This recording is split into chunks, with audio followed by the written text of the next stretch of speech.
Tila nagkakabukingan na. Inilabas na kasi ang mga matitibay na ebidensya laban sa ilang senador na sina Senator Chis Escudero, Senator Jinggoy Estrada at Senator Joel Villanueva. Tila wala ng lusot ang mga naging sangkot. Narito ang buong detalye. Panuurin, pakinggang mabuti at kayo na ang bahalang umusga. Ngunit bago tayo magpatuloy, huwag kalimutang i-like, share, subscribe, and click the notification bell for more updates and for more upcoming videos. Maraming salamat! Ang nagbabalik na chairperson ng Senate Blue Ribbon Committee, walang iba kundi si Senador Ping Lacson, Senate President Pro Tem. Senator Ping, so for now, tuloy ba? Wala namang pagbabago. November 10, magkakaroon na ng resumption ng inyong sesyon at sigurado na magkakaroon ng plenary voting, nominal voting at ikaw ay iluluklok ulit, Blue Ribbon Committee. Walang pagbabago so far, Senator? So far, wala namang pagbabago. Okay. Yung last time nag-uusap kami ni Senate President, ganun pa rin ang direction. Okay. And then November 14, ang alam namin ay yung resumption na ng hearing uli ng Blue Ribbon na pamumunuan nyo. At ang mga balita kasi, Senator Ping, yung meron doon kayong VIP na guest, ito bang tinutukoy nyo ay siguro pwede nyo sabihin, ito ba kaya si former Speaker Romualdez? Definitely hindi siya. Hindi siya? Although, okay. ang usapan namin ni Senate President, imbitahin namin siya through Speaker Bogie D. Okay. Of course, decision nila yon, dahil hindi naman namin siya pwedeng pwersahin na mag-attend. Mm-hmm. Ang purpose lang naman para mag-attend siya, i-refute niya. Kasi isa lang naman na nag-implicate sa kanya so far. Oo. Si Gutesa, Gutesa, who is now missing. Okay. But just the same, if he wants to refute, if he wants to respond, then it's up to him. That's why we're inviting him. Okay. Pero itong VIP na sinasabi na ihaharap nyo, ito ho ba dating politiko na ano bang balita kasi namin parang telling all daw to tell all eh. Tama ba yung info? Hindi.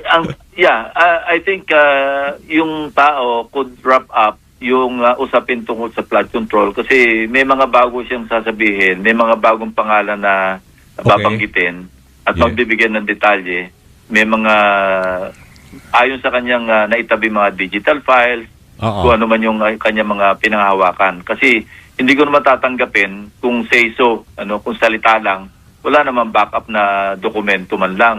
O kaya wala magko-corroborate sa kanyang sinasabi. Malabo yun. Yun nga eh. Kasi yan na nga nangyari kay Orly Gutesa. Mag-isa lang siya.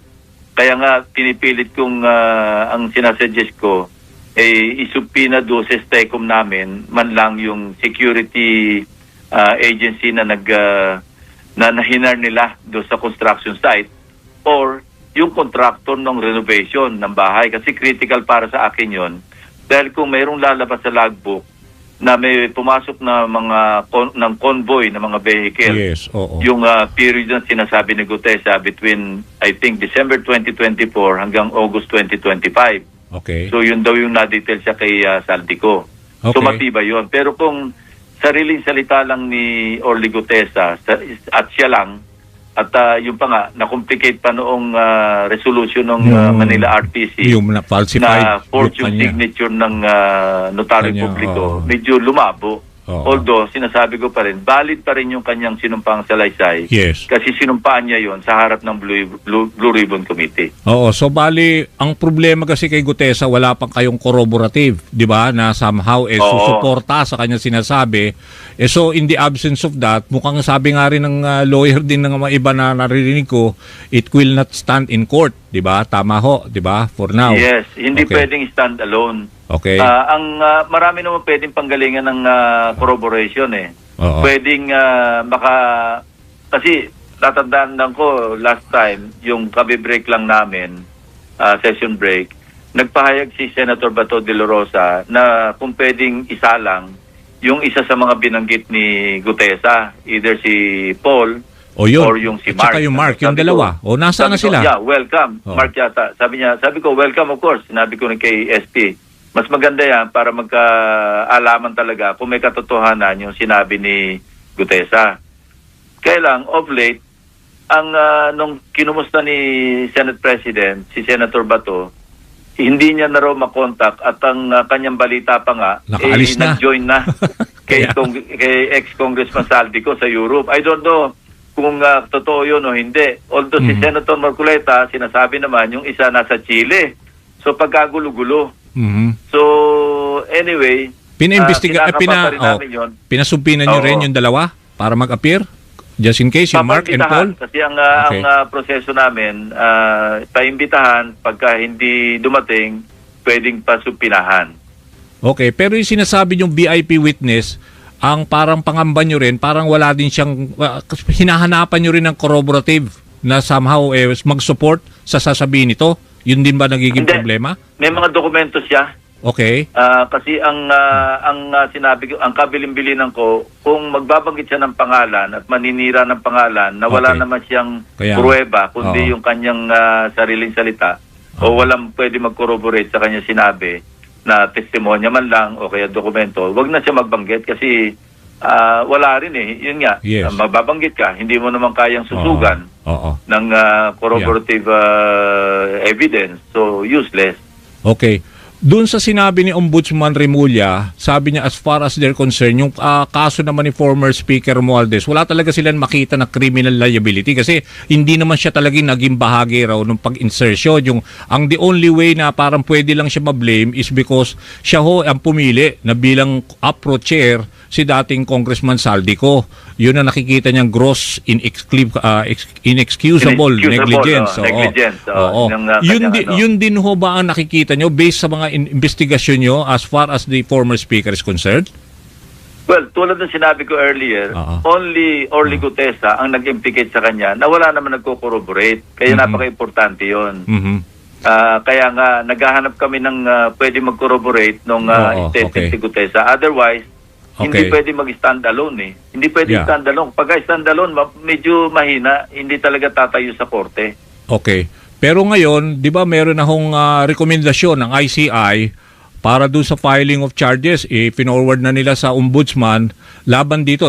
Tatanungin ko lang kasi kayo rin, senador, sa dalawang senador, si Senador Jinggoy at si Joel Villanueva, for now ho ba dun sa mga investigation nyo, meron ho bang ano ho ba yun, basis na nirekomenda ho sila ng ICI as far as the Blue Ribbon is concerned?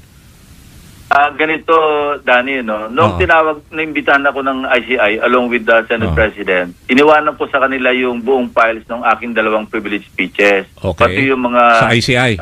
nakalap, o sa ICI, Okay. pati yung nakalap doon sa Senate Blue Ribbon hearings. Kasama Okay. doon yung pagka-implicate kay Senator Joel at saka Senator Jinggoy. Okay. So, ang pagkalam ko, meron pa silang ibang nakalap na ebidensya. Apart from yung aming na-submit.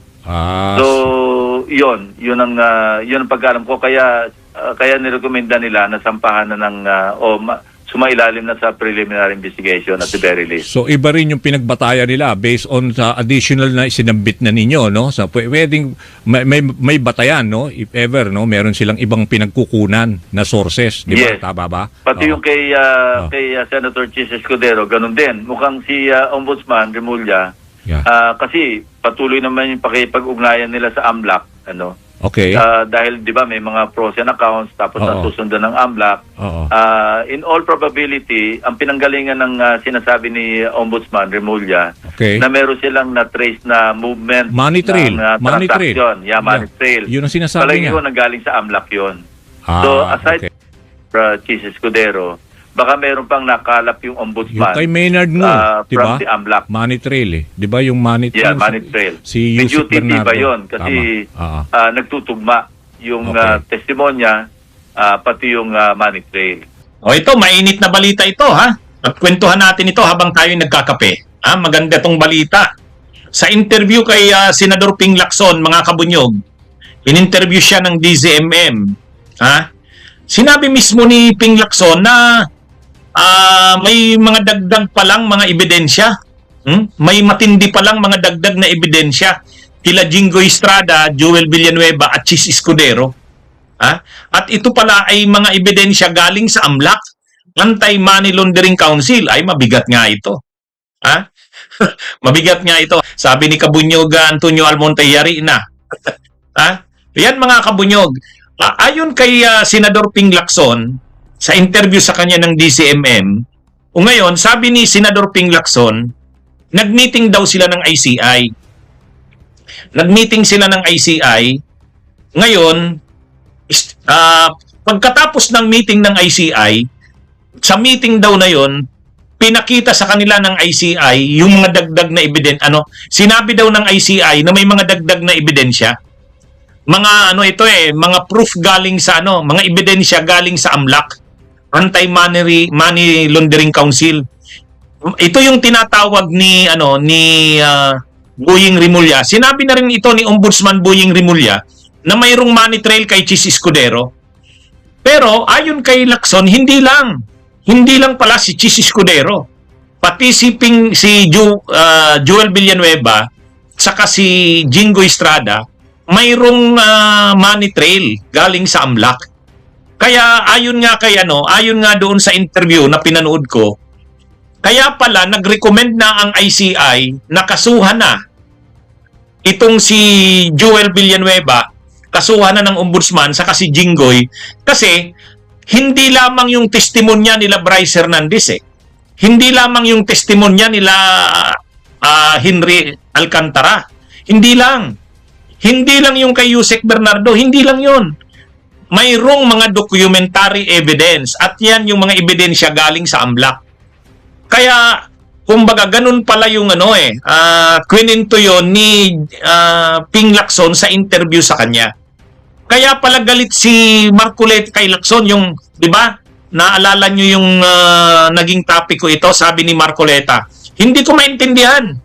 Bakit nakipag-meeting si Soto at saka si Lacson, si Senate President Soto at si Senador Ping Lacson sa ICI? Pagkatapos, hindi namin alam kung anong pinag-usapan nila. O yun, medyo naalala nyo yon na mainit ang dugo ni Marcoleta. Ano daw bang arrangement ni Ping Lacson at Tito Soto sa ICI? O yun pala. Marami palang mga bagay na sinishare ang ICI sa Senate Blue Ribbon kay Ping Lacson. Matitindi pala, Matindi. Kaya grabe na pala ang ebidensya. Kaya yung sinasabi ng abogado ni Saldico, ano daw bang ebidensya? Ay, mga kabunyog, hindi naman kasi tinatanggap ng kampo ni Saldico yung siniserve na mga subpina. O kaya hindi talaga nila malalaman anong mga ebidensya. Pero ito. Ini-screenshot ko yung title ng topic ng mga kabunyog. O, ipakita ko sa inyo. Ayan, ito. O, yan. O, yan, mga kabunyog, O, tingnan nyo, Ayan, Senador Ping Lacson, nasa linya, Senate President Pro Tempore. Tingnan nyo sa baba, yung maliit na caption na black. AMLC, may money trail sa anomalya sa flood control, Lacson. O yan, DZMM yan. DZMM. Ayan, tingnan nyo sa taas. DZMM Teleradyo. Pinanood ko yan para huwag kayong mag-alala. Ang mga sinasabi ko ay galing dyan sa na yan. Ayan, AMLC, may money trail sa anomalya sa flood control, Lacson. Kasi sabi ni Ping Lacson, briefing sila ng ng ICI. Yung ICI daw ang nagsabi sa kanila, sila, kasama niya si Senate President Soto, sinabi sa kanila na mayroong mga documentary evidence na prinobide ng AMLAC. Ito kasing AMLAC, Anti-Money Laundering Council, alam nito ang galaw ng mga pera Alam nito ang galaw ng mga pera. Ang tawag nga dyan, money trail. Money trail. Kumbaga, posibleng yung mga panahon na sinabi nagko-corroborate kasi yung money trail doon sa testimonya ng mga testigo. Yung mga whistleblowers. Halimbawa, sinabi ni Alcantara, di ba? Nagdala daw siya, magkano yun? 120 million o 150 million doon sa bahay ng mga Villanueva sa barangay Itugo ba yun? Itugo, Bukawi, Bulacan? ibinigay nila ito doon sa tao ni Villanueva. Ang pangalan, Peng, alias Peng. Doon niya ibinigay yung pera.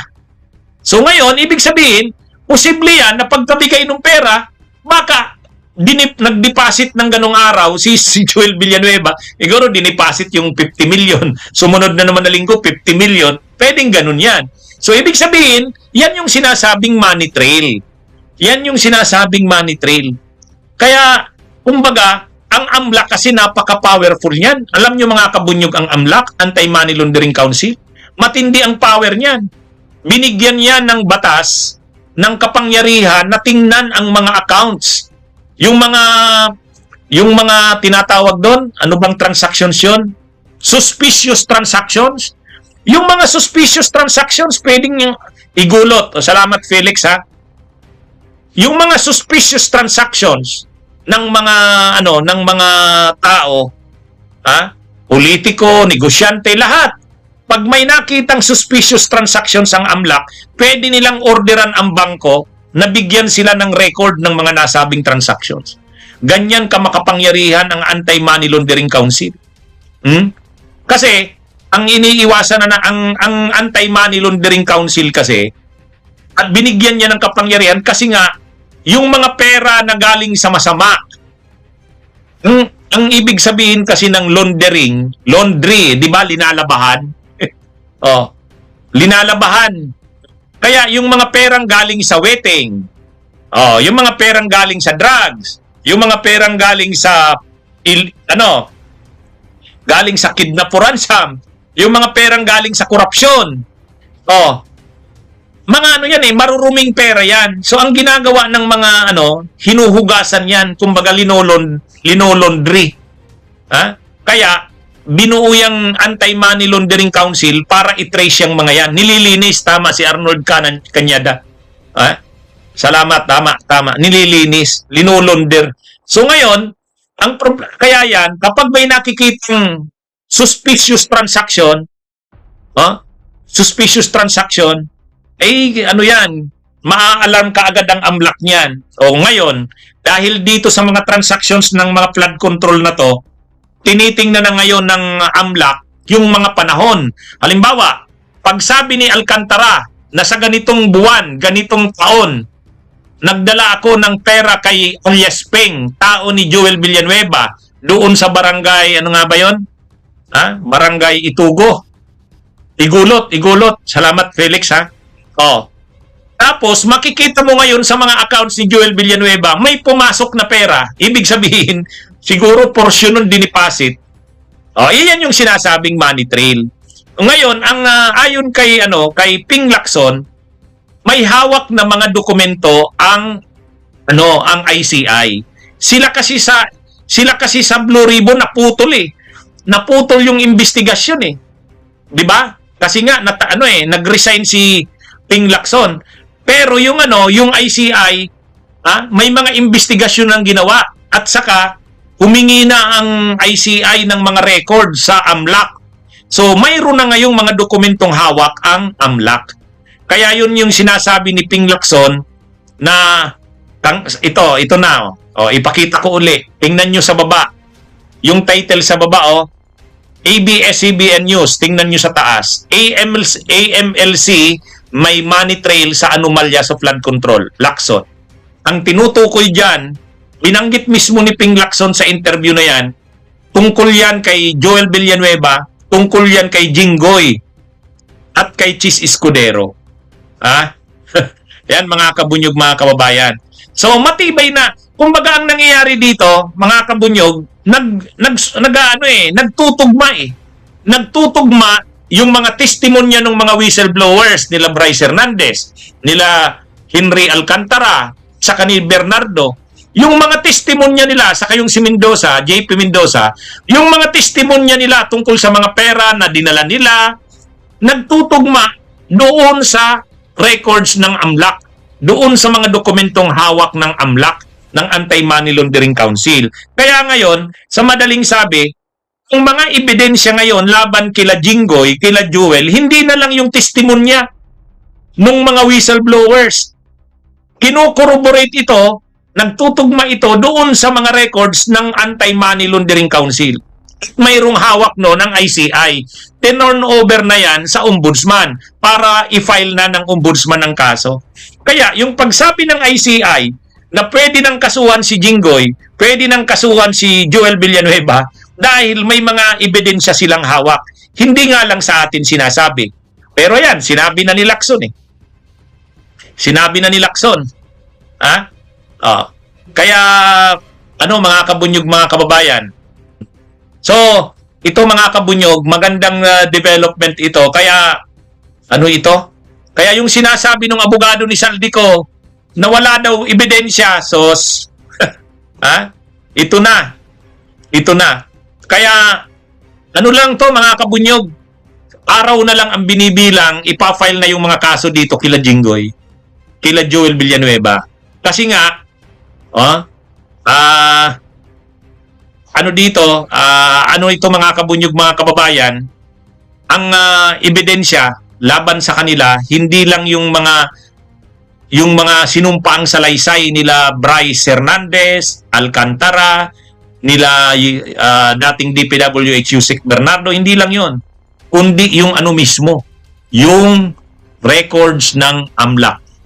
Yung records ng AMLAC. Mabigat yun. Mabigat yun. Ha? Kaya ano ito, salamat na lang at ano ha. Kaya yung sinasabi ni Joel Villanueva na walang ebidensya nila Jinggoy, sabi ni Ping Lacson, mayroon. Mayroon. Eh, habang pinapanood ko yung interview, sabi ko, pag nakarating na naman ito kila Marcoleta saka kila Joel Villanueva at Jinggoy at magagalit na naman kay Lacson. Ha? Magagalit na naman kay Lacson. Sabi ni AE Gamers, bakit hindi kasali si Cheese? Kasi hindi pa nag-a-appear sa ICI si Bernardo. Si Cheese Escudero kasi, hindi naman sila Bryce Hernandez ang nagturo eh.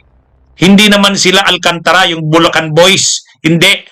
Ang Bulacan Boys, ang tinuturo si Jinggoy saka si Joel Villanueva saka si Saldico. Pero ang nagturo kay Cheese Escudero, si Yusek Bernardo. Hindi pa nakukunan ng sworn statement ng ICI si Yusek Bernardo. Kaya hindi pa mga kumbaga yung mga kailangang documentation ng kaso kay Cheese, hindi pa. Okay? O yan, mga kabunyog, mga kababayan, magandang development ito. Nung nakaraan na nagla-live ako dito mga kakli, nakalimutan ko na may nasabi pala about Cheese Escudero, about Senator Cheese Escudero. Sabi ko parang wala. Nakalimutan ko, meron pala. Oo, si Bernardo yata ang nagsabi. Bernardo dinitali ang pagkakasangkot ni Escudero sa umuni kickback sa DPWH. Nung huli kong dito, sabi ko parang wala naman na. Sabi ko, ang alam ko lang issue niya, yung donor. Napanggit pala siya ni Bernardo na wala sa isip ko. Oo, kaya ngayon, imbestigahan pala siya. Kaya pala ibang kakli natin sinabi dito, hindi na-involve siya, may nagsabi, thank you, sabi ko sa inyo, magagaling talaga yung mga kayubi, hindi nakakalimutan eh. Diba? Ito, nakalimutan ko nga siya, kala ko yung tungkol lang sa donor, sa campaign, diba? Campaign donor lang, pala meron. Okay, pakinggan muna natin to mga kaklir ha. And thank you for updating me at that time, pero hindi ko siya hindi ko siya nabigyan ng resibo. So this one, thank you po mga kaklir. Nakita ko man ng money trail o galaw. May nakita ko man ng money trail o galaw ng pera papunta kay Senator Cheese Escudero. May money trail mga kaklir. Ito yung sasabi ko. Na kahit sabihin mo, ito lang sa akin, hindi ko naman sasabing guilty sila. Like what happened sa kaso ni Senator Bong Revilla. Okay? Wala man tayong magagawa doon kasi na-acquit siya. Pero, meron siyang lawyer, chief of staff niya, si Atty. Camba. Okay? So, assistant niya to. So, lumalabas si Atty. Camba ay nakipag-transact. So, si Atty. Camba ay nag-guilty sa graft charges. Nakulong. doon na namatay sa kulungan. Pero yung pera natagpuan doon sa bank account ni Senator Bong Revilla. Kasi nag-testify, AMLAC. Kaya nga di ba may issue na si Bong Revilla dapat isoli itong 124.5 million. Diba? Ibalik. Pero wala siyang criminal case. So hindi ako justice, ayoko mag-judge. So mag-isip na lang tayo. Bakit yung chief of staff na kulong, wala naman sa kanya yung pera? Na kay Bong Revilla. At pinapasuli lang. So, hindi siya na-guilty. Nakatakbo pa. So, kayo na mag-isip. Ayoko maging judge. Ayoko maging judgmental. Kasi na-acquitted siya. So, bakit nasasoli yung pera? Ba't napunta sa account niya? Diba? Ano yun? Napunta sa account niya, hindi niya alam. Napunta sa account niya, hindi niya sinole. Hindi niya alam kung kanino nang galing. Millions. Diba? So, anong ginagawa? Okay. May isang senador, nung nakaraan lang, nakaraang buwan, 2 months ago, pero sabi niya, hindi siya nakikialam. Staff niya, pinabayaan na lang yung staff niya makipag-deal kung mayroong gagawin sa Bulacan. We're talking about millions. Pababayaan mo yung staff mo, pumirma, makipag-transact, maging proponent without you knowing, Senator? Ito, pag may nakita na namang kickback ito, ano sabihin ng Senator? Wala akong alam dyan. Pinay ko yung pirma ko. Diba? Parang for me, parang medyo highly improbable. Hindi ko masasabi yung 100% hindi pwede. Highly improbable for the staff. For the staff. Diba? To transact na for the amount of millions of pesos. Kickbackin, hindi alam si bossing. Diba? Unless, inutusan mo eh. Stop mo eh. Stop mo yun. Stop mo lang yun. Pero nasa iyo yung pera. Paano? Diba? Attorney Claire, Books TV. Kung totoong seryoso tayo sa problema ng bansa at para di na ito maulit muli, pwede bang bumalik tayo sa ICC? Pwede bang bumalik tayo sa ICC? Itong kasong to,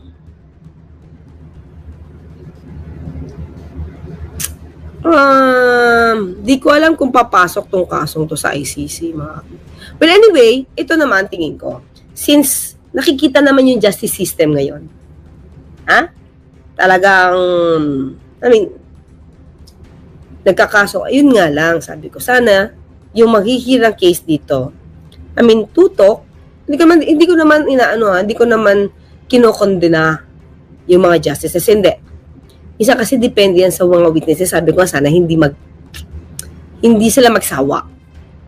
Hindi humina yung kaso because nawala ng witnesses. Okay? Well, anyway, ito na ha. Tuloy na tayo. Tuloy. Batay sa investigasyon ng Ombudsman sa mga maanumalyang flood control project. Balita mula sa Ombudsman, hatid ni Radio Patrol, Jam Garner, Jam! Pauni sa pagpapatuloy ng investigasyon ng Office of the Ombudsman sa maanumalyang flood control project na tutukbe ang money trail o galaw ng pera papunta kay Senator Francis Escudero na dating Senate President ang inaprubahan ang 2025 national budget na umano'y itik sa budget insertion.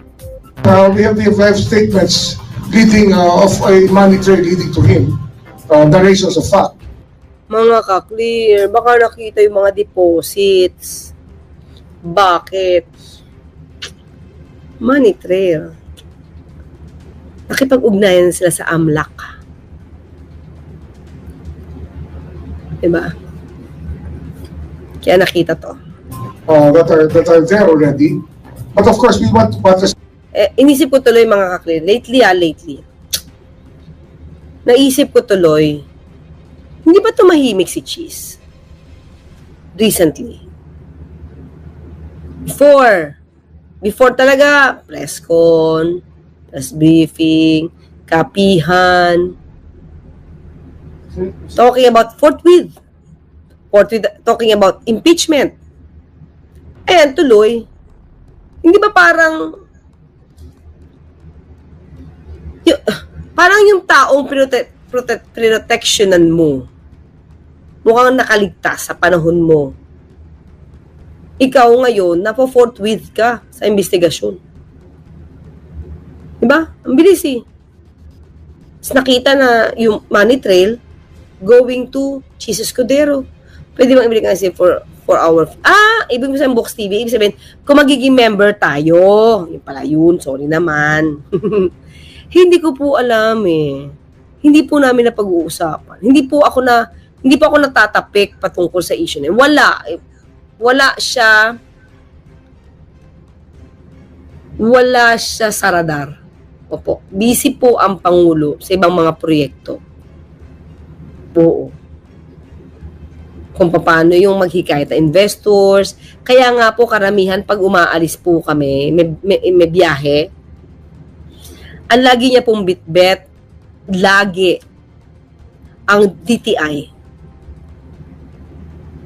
Kasi investment yun eh. Si Secretary Cristina Albigar Roque. So, yun. Kasi kapag mayroong ibang meeting ang Pangulo, si Ma'am Cristina naman nakikipag-usap sa mga businessmen, sa mga korporasyon, sa mga representatives sa mga korporasyon, kung naghihikayat siya na mag-invest sa Pilipinas. Tapos, ang kadalasan pa, pag may PhilCom, kasama din po namin yung DMW, si Secretary Hans Kakdak, saka si OWA admin na PY. Yan. Kasi para sa mga OFWs naman. So, ganun po yung nangyayari. Kaya sabi namin, hindi pwedeng si Pangulo lang yung babiyahe kasi may mga ibang, kumbaga tinutuhog na lahat. Makipag-usap dito, makipag-usap dyan. So, yun po yung nangyayari. So, sabi namin, tapos ang mga kasama namin kadalasan, syempre, para sa media, mga cameramen. Marami pong cameramen. Kasi, mahirap pong mag-set up dito, tapos tatakbo si Pangulo doon sa isang affair, lalo na nung ASEAN, mga ASEAN Summit. Wala talagang, maski ang Pangulo, walang kain. Wala siyang kain nun. Yung, teka lang yung na may Japan Summit, mga clear, yung punong-puno yung schedule. Kasi, di ba last class na po kasi yan, ito turn over na po kasi sa Pilipinas yung yung chairship, di ba? So, kumbaga lahat pinuno na yon. So, wala siyang kain nun. Tapos siya po yung hindi na pasama sa photo ops doon sa Japan Summit. Japan Summit. Kasi nandoon siya sa bilateral meeting with the UN. Tapos ginawa ng kwento, di ba? Remember, ginawa ng kwento ni Bobby Tiglao. Wala man lang kaabog-abog alamin yung katotohanan. Na hindi siya nakuha na ng picture together with the other leaders. Kasi, paumpisa pa lang po yun. Nung nagkuha na po ng picture, hindi po siya yung ending. Paumpisa pa lang nagpicture na. Si Pangulo nandun sa bilateral meeting with UN. Tapos gagawin na parang, sana yan? Parang, may ganong issue eh. Hindi mahalaga, hindi siya mahalaga, or hindi mahalaga yung meeting. Parang something like that. Wala siyang alam. Hindi nga nakakain ng Pangulo dahil puro meeting. Yung mga tao talaga, di ba? Makapanira lang. Kahit walang kaalam-alam. Ang galing gumawa ng tsuri-tsuri. Wala namang alam sa loob. Di ba? Grabe.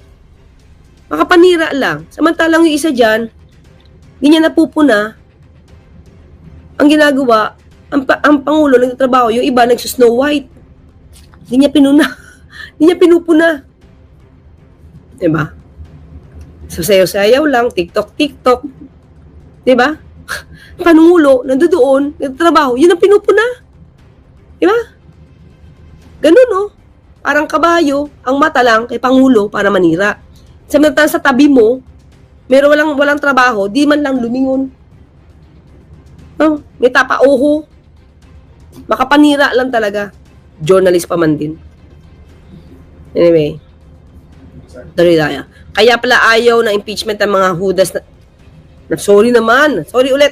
Esing Mariano naman, nadulas story ako. Kaya pala ayaw ng impeachment ng mga na senador. May mga itinatago. Ayan tuloy, na forthwith. Ito yung definition ng forthwith, mga ka-clear. Na hindi nila ginamit. This is forthwith. Investigation, forthwith.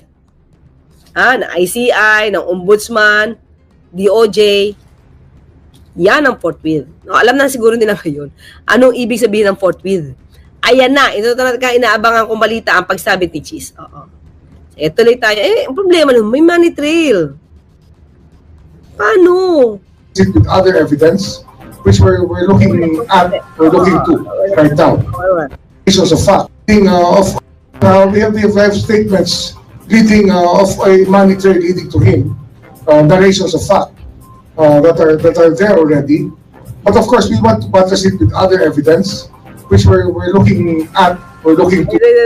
May opinion dito si Justin Macolet. Wag muna tayo babalik sa ICC para wag sa atin ma-interim release. Naughty, Justin. Yeah. Right now. Ayon kay Rumulya, dahil cash FCC ang Pilipinas, dito nakatutok ang investigasyon nila laban kay Escudero na nauna nang itinuro ni dating DPWH Undersecretary Roberto Bernardo. Oo, nakalimutan kong tinuro siya. Sorry naman. Nagkakamali tayo. Diyan. Nakalimutan natin. Okay? Sorry. Pero yan, galingan ng mga clear eh. Hindi, naturo siya. Na tumanggap ng kickback sa mga proyekto ng DPWH kasama nila dating Senador Ramon Revilla Jr. at Nancy Binay. Una nang itinanggi ni Senador Escudero ang mga alegasyon laban sa kanya at tinawag niyang bahagi ng isang organisadong plano para sirain ng Senado, ilihis ang atensyon sa publiko at pagtakpan ang tunay na mga salarin. O paano yan? Ito na naman di ba, pamumulitika, sinisira siya. Kaya lang, money trail daw is leading to Senator Escudero. Mahirap yun. Ang palitang kumpirmat, yung sigurado, ito ang Okay, ito Sorry balikan ko lang ng konti ito. Para ma-remind tayo kasi ako nakalimutan ko siya talaga. Konti lang, pero mahaba ito sa batong parte. Ibanggit ang sistema ng korupsyon. Tama po ba yung words ko? Yes po, Mr. Chair. I can tell po the body systematic why nagkakaroon po ng ganyang sistema. Pwede bang open public hearing? Bakit kailangan ng executive session? Sistema lang naman, di ba? Okay lang naman po, Mr. Chair. So pwede rin dito? Okay. Please proceed. Please continue. Well, maybe Undersecretary Bernardo would want to start with speaking about the system na nakagisnan po niya. Secretary Mulya. Magandang hapon po. Nung kami po nagpunta ng DOJ at binasa namin yung kanyang affidavit, dahil ito po kulang-kulang ang laman, tinanong ko po sa kanilang mga abogado, kung pwede hong gumawa na ng supplemental affidavit para malagyan ng laman yung kanya pong unang affidavit na sinubit sa committee. At yan po ay ginawa po ng mga abogado niya kasama po ang NBI at sa tulong po ng DOJ legal staff. Kaya meron na po siyang supplemental affidavit na pwedeng basahin. At bukod doon, ang NBI po ay meron na rin pong recommendations for prosecution. Pwede bang pakibasa yung inyong supplemental affidavit para ma-record ng committee? Ito na yung nature ng request ni Senator Marcoleta kanina na ang sagot natin. Kung sakali may magbabago at may maidadagdag, sa committee na rin na ibahagi. Yeah. Sige po, Yusek. Okay. Yes po, Mr. Chair. It's my supplemental affidavit. I, Roberto R. Bernardo, Filipino, of legal age, a resident of Malolos City, Bulacan, under oath, depose and state. During the proceedings before the Department of Justice and National Bureau of Investigation Case Build-up Task Force, in connection with the ongoing Senate Blue Ribbon Committee investigations regarding irregularities in certain flood control projects, I was asked to clarify certain matters set forth in my affidavit dated September 25, 2025, which I earlier subscribed and sworn to before the Senate Blue Ribbon Committee. Upon their clarification, I hereby confirm my willingness to satisfy and/or secure the satisfaction of all civil obligations. Ito mga clear, di ba? Nag-imbestiga ang DOJ, NBI. Kung ginawa ito ng Gotesa, wala nang problema eh. That I may Yung ganitong style na pumunta siya doon, tinanong siya, gumawa siya ng affidavit, nanumpa siya doon. Makakalimutan na yung ibang issue eh. be liable for under the premises. On paragraph 17 of my aforesaid affidavit, I mentioned that Maynard Ngu and I are close friends and that he was also a close friend and campaign contributor of Senator Cheese Escudero. Ito na mga clear. To add, while I was attending the confirmation hearing of Secretary Bunoan sometime in August 2022, I was summoned by Senator Cheese to his room. When I got there, he told me, hindi na ako bababa sa CA. Marami pa akong kulang na streetlight sa Sorsogon. Ano ba magagawa nyo para sa akin? I replied, kakausapin ko po si Sec Bunoan kung paano ang gagawin. I relate to Secretary Bunoan what Senator Cheese told me. Subsequently, I received from the brother-in-law of Senator Chis Escudero a list of projects which included the aforesaid streetlights project. He asked me to confirm if that streetlights project was the one for Senator Chis, which I did. Sometime in 2023, Maynard Ngu told me to go to court and meet Senator Chis Escudero, which I did. I met with the latter in a private room in the said establishment. While we were drinking wine, he told me, alam ko naman ang galawan niyo dyan sa DPWH. Okay naman ako. Sabihin mo kay Sec, magbaba sa akin. Oh, magbaba. Okay, budget. Also, the delivery of the 160 million for Senator Chis referred to in paragraph 17 of my affidavit happened sometime in the first quarter of 2025. Around July 2025, I had a chance encounter with Senator Chis and Maynard Ngu at the court. Senator Chis Escudero approached me, shook my hand, and said to me, "Thank you. I reserve the right to submit such further statements as may be warranted. I attest to the truth of the foregoing statements based on my personal knowledge and authentic records. This supplemental affidavit was executed in the assistance of a counsel. In witness thereof, I have hereunto affixed my signature this day of September 2025 at Metro Manila. I sign po, Mr. Chair.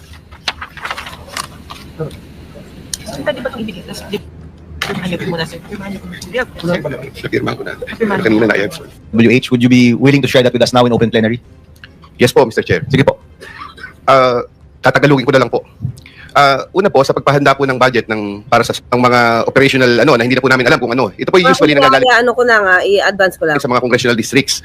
Kaya po minsan ay hindi po siya napapatupad dahil ng isang proyekto. Halimbawa po may budget as parang pizza pie po yan, hati-hati. So minsan kaya po hinahawak So na-allocate na po yung mga pondo nila. Minsan po, merong lumolobo na pondo sa NEP. Ang sinasabi po ng aming ahensya ay may scientific formula naman talaga dyan. Which, isang taon biglang lumobo ng malaki. Minsan po may nakukonsider kasi po minsan ang basis namin, ang dinidiman po ng mga kongresista ay dapat ganyan nakalaki yung aming NEP restore. Okay, anyway, may unang kwento kasi ito, supplemental lang to. Ibig sabihin mga clear, meron siyang binanggit dito na Maynard Ngu ay maaaring siya yung bagman, di ba? Ni Escudero. Campaign contributor. Okay? So, mga clear, kung nagbigay man dito, ang mahirap kasi ito mga clear. Kung nga, kasi tama si Bernardo, pero hindi mo makonect kung may laban si Chis. Pero, bakit parang malakas ang loob ni Ombudsman Boying to say na yung money trail is leading to Senator Chis Escudero. So may hawak na siyang papel. May hawak na siyang ebidensya to prove that. So paano yan? Malamang wala sa SALN yan.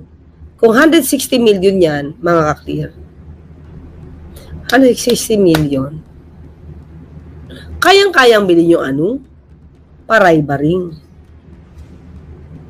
Diba? Kayang-kaya yun. 56 million lang yun. Diba?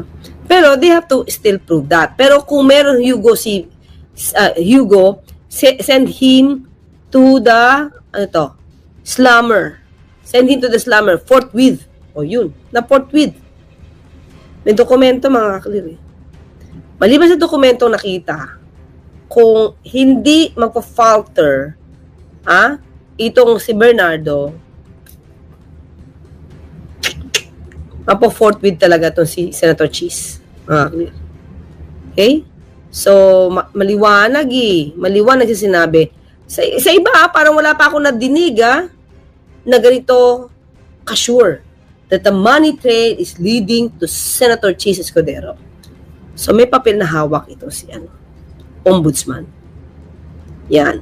Kaya ayaw ng impeachment trial ni Chis Piatos, baka may makita. Nakita tuloy, paper trail bistad. Ito lang, kung nangyari lahat ng impeachment,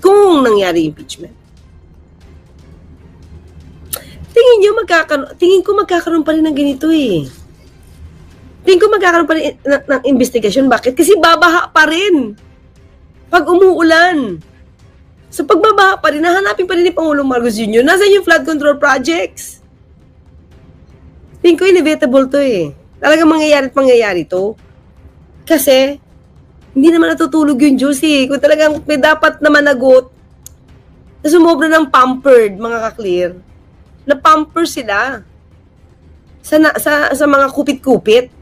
Kasi okay lang nakarang administrasyon eh. Nakakalusot.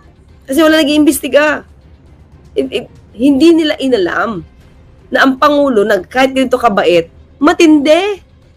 Antindi pala. Nagsalita lang si Pangulo na mahiya naman kayo. Tapos nagawa siya ng sumbong sa Pangulo. Ano nangyari?